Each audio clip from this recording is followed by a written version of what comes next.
petugas harus meminta secara normatifnya, secara prosedurnya harus ditempuh. Artinya jangan melanggar apa yang sudah ditentukan menurut peraturan perundang-undangan.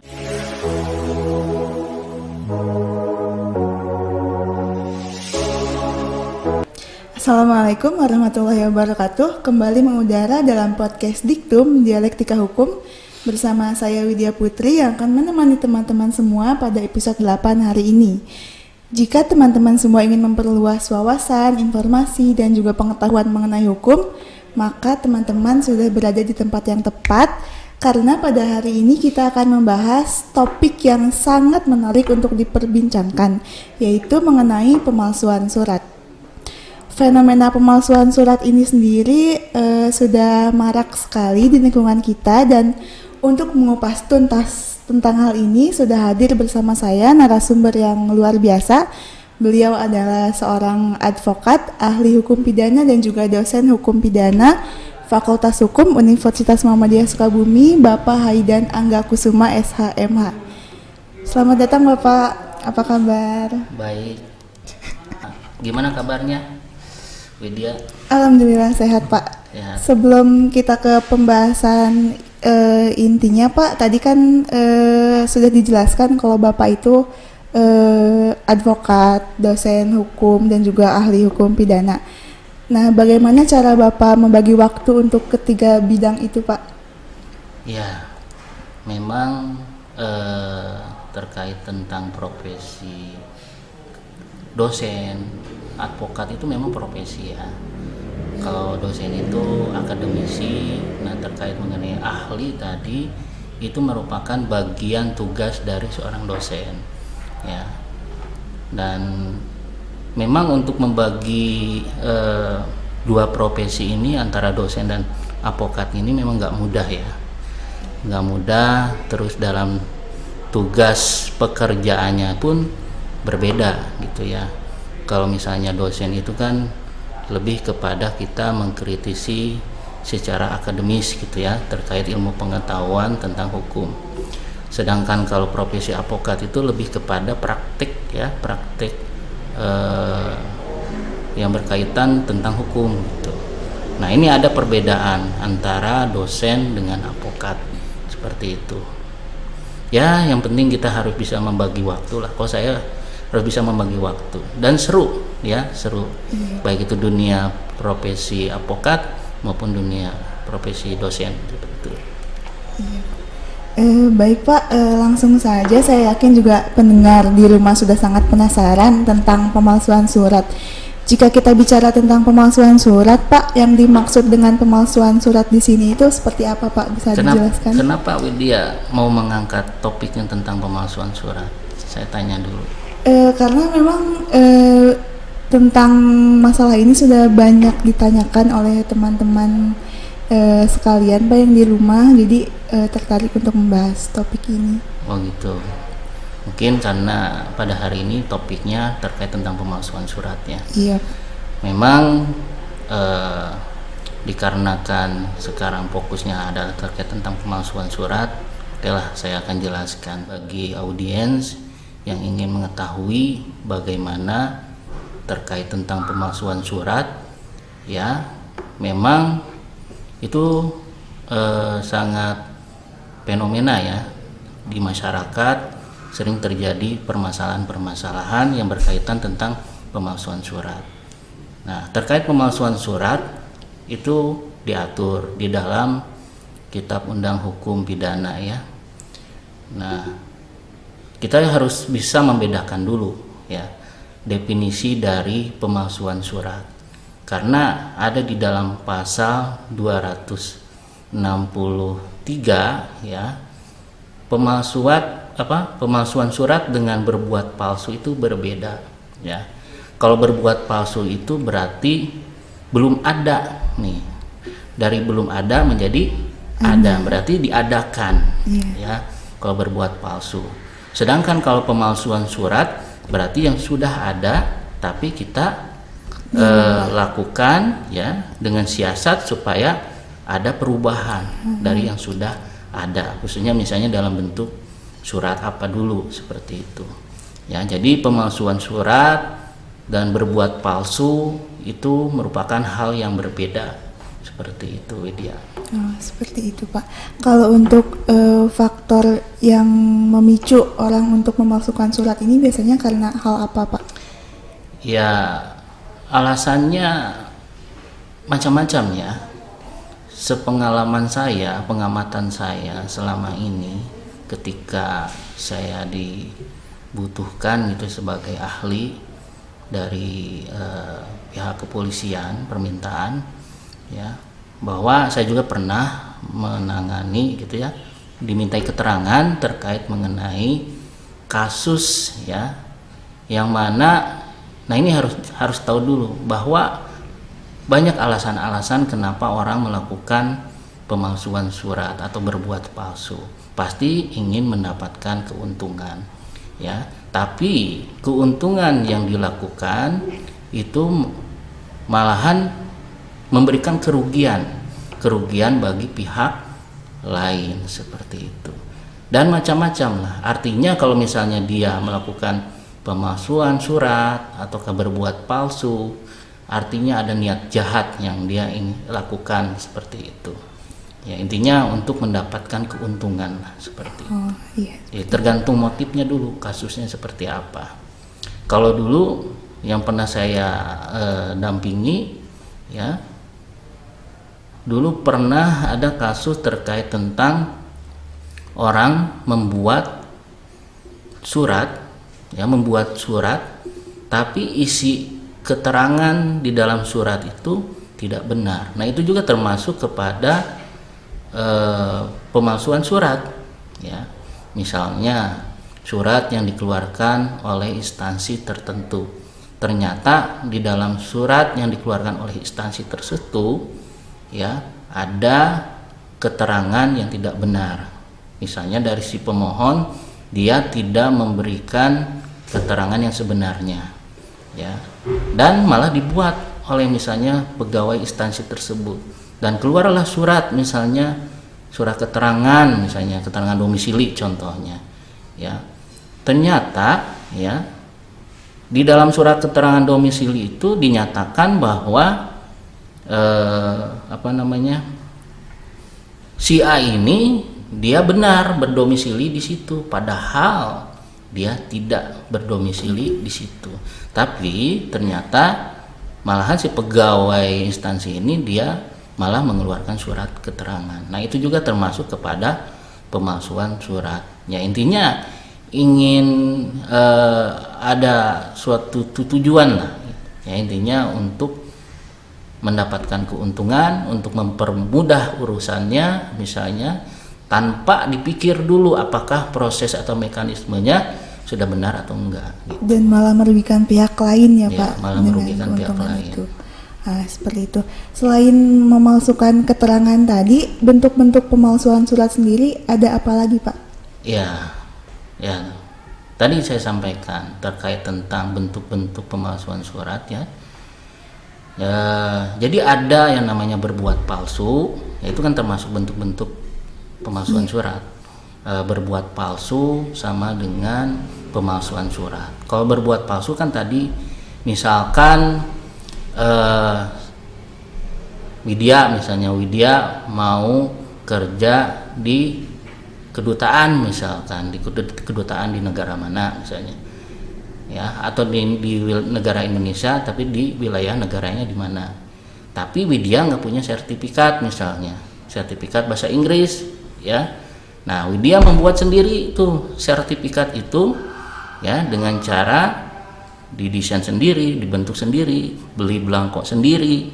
Nah, itu termasuk kepada berbuat palsu. Berarti mengadakan dari yang tidak ada menjadi ada gitu. Sedangkan kalau pemalsuan surat ya tadi sudah ada ya, tapi dia ubah, misalnya apakah dikurangi ataukah ditambah ya, ataukah ya dihapus atau gimana ya. Misalkan contohnya ya tadi, misalkan dalam ijazah, misalnya ijazah yang tadinya namanya nama orang lain, saya ganti misalnya jadi nama Widya. Nah, itu termasuk kepada pemalsuan surat. Jadi bentuk-bentuk pemalsuan surat itu ya seperti itu macamnya. Kalau misalkan yang dipalsukan hanya tanda tangannya saja, itu juga termasuk ya Pak? Ya, tanda tangan juga termasuk kepada bentuk pemalsuan surat juga ya, pemalsuan surat. Tapi kan itu dilihat dulu gitu ya. Kadangkala sering terjadi orang melakukan tanda tangan ya dengan meminta izin misalkan kan seperti itu ya. Izin dulu ya kepada yang bersangkutan. Nah, yang bersangkutan misalnya memberikan izin supaya untuk ditandatangan saja gitu ya. Nah, itu kalau dari sudut pandang hukum pidana tetap saja itu termasuk pelanggaran hukum pidana. Ya, walaupun sudah ada izin, karena itu menipu orang lain. Ya, menipu orang lain, di mana ya mungkin di antara yang mengizinkan dengan yang tidak yang menandatangani itu nggak ada masalah, tapi orang yang menerimanya, yang melihatnya ya, yang ada kaitannya, ada hubungannya, ya itu malah merugikan. Nah, itu termasuk juga pada pelanggaran hukum pidana. Ya, misalkan saya misalnya tanda tangan Widya misalnya, tapi tanpa izin Widya gitu. Nah, itu juga termasuk kepada pemalsuan surat seperti itu. Jadi tetap harus berhati-hati, apa nggak bisa dianggap sepele juga yang ya, berhati-hati seperti itu. Iya. Kalau Widya lihat, ya Pak, apalagi di masa pandemi COVID-19 seperti sekarang, Widya mendengar banyak berita tentang kasus-kasus pemalsuan hasil rapid test, CPR, dan lain sebagainya. Itu menurut tanggapan Bapak sendiri bagaimana Pak? Ya, kalau berkaitan dengan hasil rapid test ya, kayak itu PCR ya. Nah, itu juga memang di masyarakat pernah terjadi malahan sampai pelaku-pelakunya sudah tertangkap oleh pihak kepolisian, yang mana memang itu termasuk kepada dugaan pemalsuan surat. Karena yang kalau saya lihat dari pengamatan saya ya di masyarakat itu kebanyakan ya dia membuat surat rapid PCR, dia mengadakan sendiri ya, ataukah bisa dia melihat yang sudah ada ya, yang sudah jadi tapi dia buat sendiri. Nah, itu juga termasuk kepada pemalsuan surat ya, pemalsuan surat. Nah, memang ya itu dinamika lah di masyarakat. Nah, ini yang perlu ya itulah, kadangkala para pelaku ini kita nggak tahu gitu ya niatnya itu apa ya, intinya tadi mencari keuntungan sebenarnya ya, keuntungan ya. Tapi kita harus bisa membedakan ya, kan ada juga misalkan terkait tentang mata uang palsu. Nah, itu juga pemalsuan uang kan ya, nah itu beda. Terkait tentang tindak pidananya itu beda, karena itu terkait mata uang. Kalau pemalsuan surat berarti terkait tentang surat. Seperti itu. Lebih ke dokumen tertulis. Ya, seperti itu. Ya. Untuk ancaman pidananya sendiri, apakah hanya pasal 263 tadi atau? Ya, macam-macam ya. Kita harus bisa membedakan dulu. Nah, kira-kira kalau misalnya kita tersangkut nih masalah pemalsuan surat, ancaman hukuman yang bisa diberikan kepada para pelaku itu dilihat dulu. Itu bisa dikenakan dengan pasal 263 atau juga pasal 266 seperti itu, atau juga bisa dikenakan dengan pasal 242 ya. Kita harus bisa membedakan dulu, disesuaikan dengan kasus yang terjadi saat itu. Ingin tahu apa perbedaannya? Misalnya pasal 263 sama 266. Iya, Pak. Ya, kalau misalnya 263 ya tadi ya, terkait mengenai ada unsur-unsurnya yang berkaitan dengan apa itu berbuat palsu, apa itu pemalsuan surat. Nah, itu masuk kepada 263 3. Nah, ancaman hukumannya baik yang membuat ya yang menggunakan surat itu ancaman hukumannya bisa 6 tahun penjara ya, 6 tahun penjara. Nah, ada juga pasal 266. Apa bedanya 266? Iya, apa? Kalau pasal 266 itu terkait mengenai yang dipalsukannya itu adalah surat otentik. Jadi kalau surat otentik itu surat yang dikeluarkan oleh instansi pemerintahan kah, ataukah instansi ya badan hukum atau apa. Nah, kalau misalnya yang mengeluarkannya itu adalah instansi, ternyata di situ terbukti adanya dugaan pemalsuan surat, berarti nanti kena pasal 266. Kalau 263 tadi bukan mengenai soal otentik tadi, ya mungkin bisa di bawah tangan ya, atau ya yang dibuat tanpa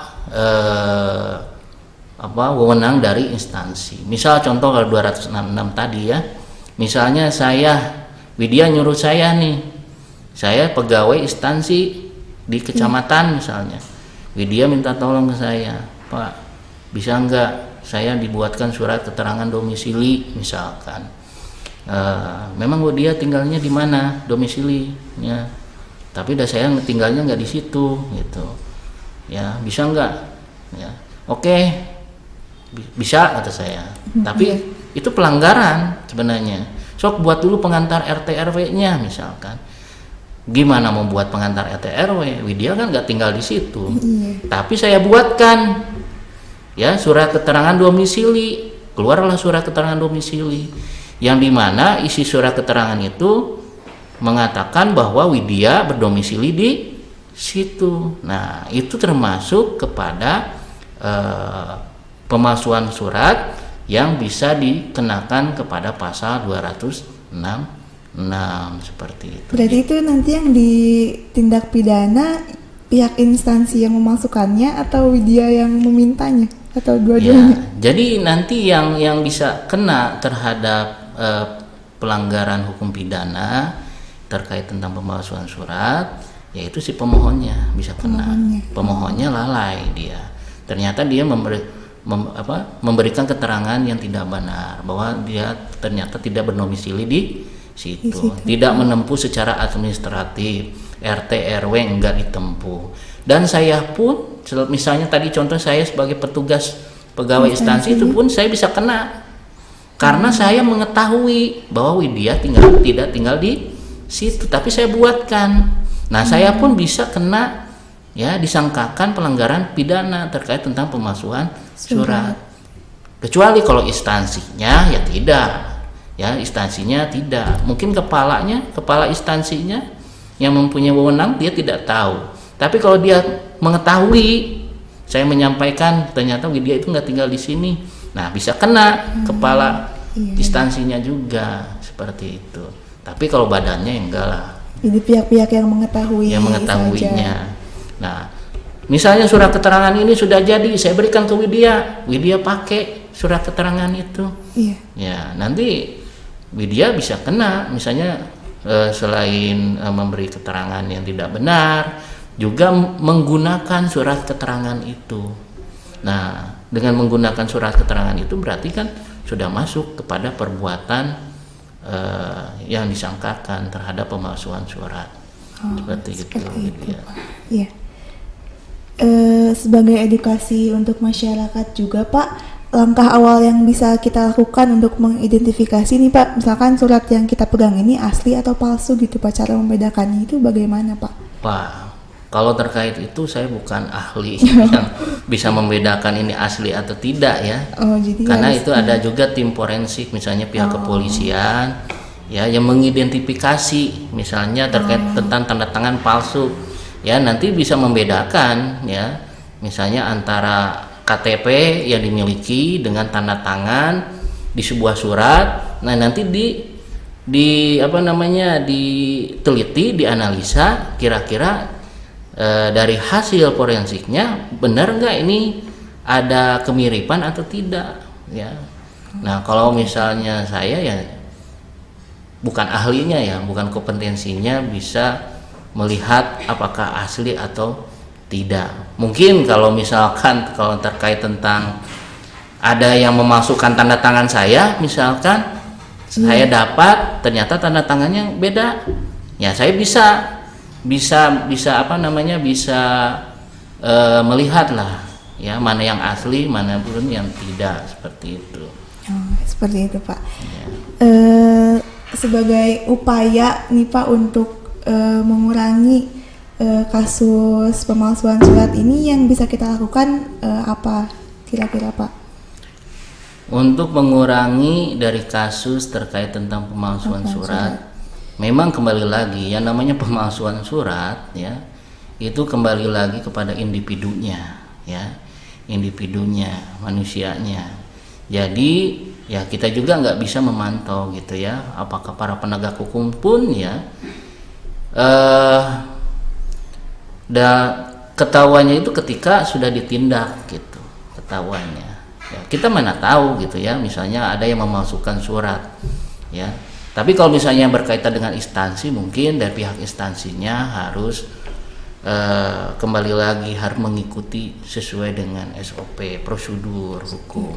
Artinya jangan dilalaikan ketika misalnya tadi harus ditempuh adanya surat pengantar dari RT RW, cobalah yang jadi namanya petugas harus meminta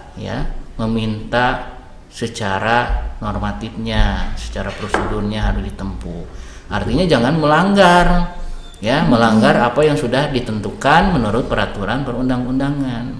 Tapi kalau misalnya terkait pemalsuan surat yang dilakukan oleh individunya sendiri, ya memang agak sulit juga, kita harus bisa mengidentifikasi ya.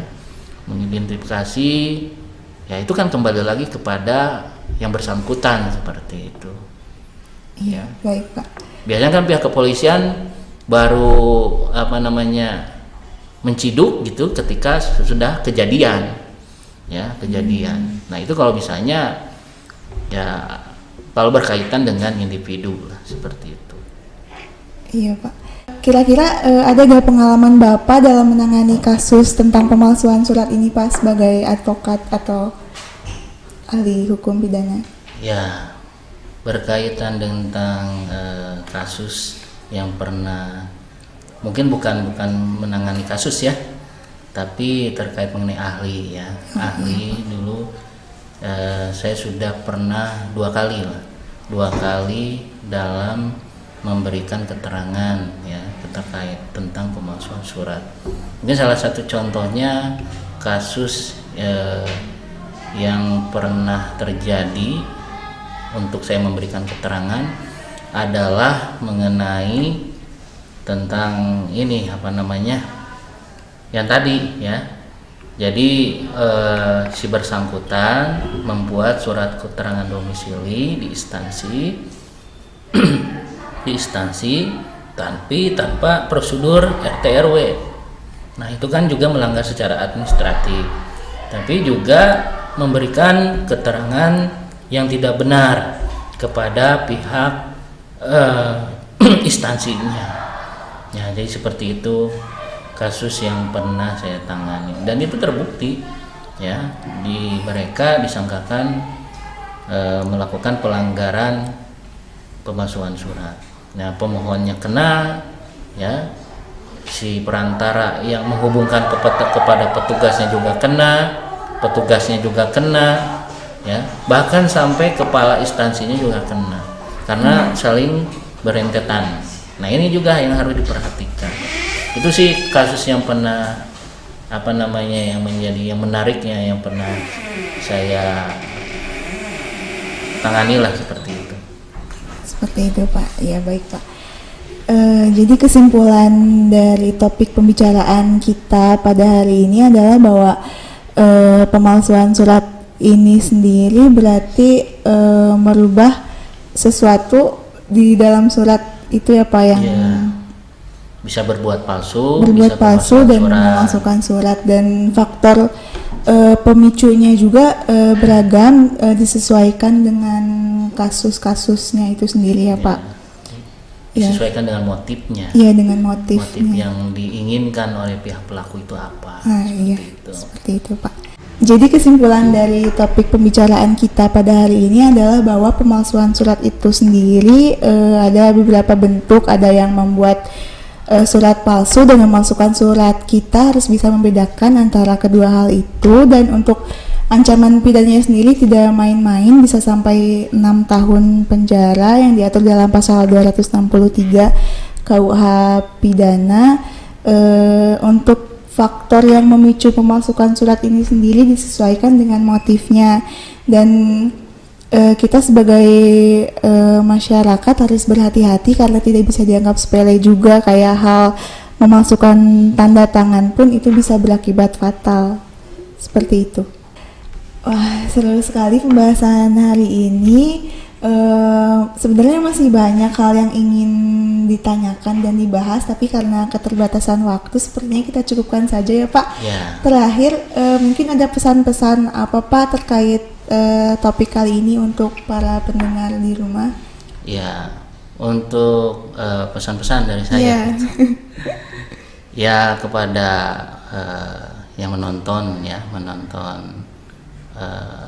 acara ini, ya, apapun yang harus dilakukan, ya, karena kita sebagai manusia itu punya hak dan kewajiban, ya, karena kita tinggal di negara Indonesia, artinya segala tindak tanduk apapun yang dilakukan harus sesuai dengan prosedur hukum. Artinya misalnya juga terkait tentang pemalsuan surat, nah ini juga yang harus direm ya, bagi siapapun, khususnya bagi saya juga, jangan sekali-kali beranilah melakukan tindakan tapi itu melanggar hukum. Misalnya dalam hal terkait tadi pemalsuan surat, misalnya tentang tanda tangan misalnya, itu kan hal yang sepele ya sebenarnya, tapi kalau bisa ya jangan ya, walaupun sudah ada izin misalnya, jangan dilakukan lah, tapi kita harus selalu biasakan untuk mentaati ya peraturan perundang-undangan seperti itu, supaya nanti kedepannya tidak ada konsekuensi akibat yang akan dikenakan kepada kita. Mungkin kita nggak tahu gitu ya, nggak tahu ternyata nanti kedepannya ada akibatnya ya. Mungkin kalau bagi orang awam mungkin ya nggak tahu gitu mengenai mekanisme prosedur yang harus dilakukannya seperti apa. Intinya kepada masyarakat ya, harus kalau misalnya tidak paham terkait mengenai bagaimana proses pengurusan apapun, tanyakanlah kepada ahlinya ya. Misalnya tadi kalau terkait tentang pengurusan surat keterangan atau dokumen, tanyakan kepada instansi yang bersangkutan. Tapi kalau misalnya tidak bisa ditempuh ya, janganlah melakukan pelanggaran, itu saja ya. Karena ya konsekuensinya itu ya, yang kasihan itu yang tidak paham gitu ya, seperti itu. Baik Pak, terima kasih telah bergabung bersama kami dan membagikan informasi yang insya Allah sangat bermanfaat untuk kita semua. Sekian untuk episode 8 dari podcast Diktum Dialektika Hukum tentang pemalsuan surat. Saya informasikan juga untuk teman-teman pendengar semua untuk selalu mematuhi protokol kesehatan agar tetap terhindar dari virus COVID-19. Dan jika kalian menikmati tayangan ini, jangan lupa untuk like, komen, dan subscribe agar kami bisa selalu menyuguhkan konten yang menarik dan juga edukatif. Saya Widya Putri bersama narasumber saya Bapak Haidan Anggakusuma SHMH pamit undur diri. Terima kasih. Wassalamualaikum warahmatullahi wabarakatuh dan sampai ketemu di episode selanjutnya.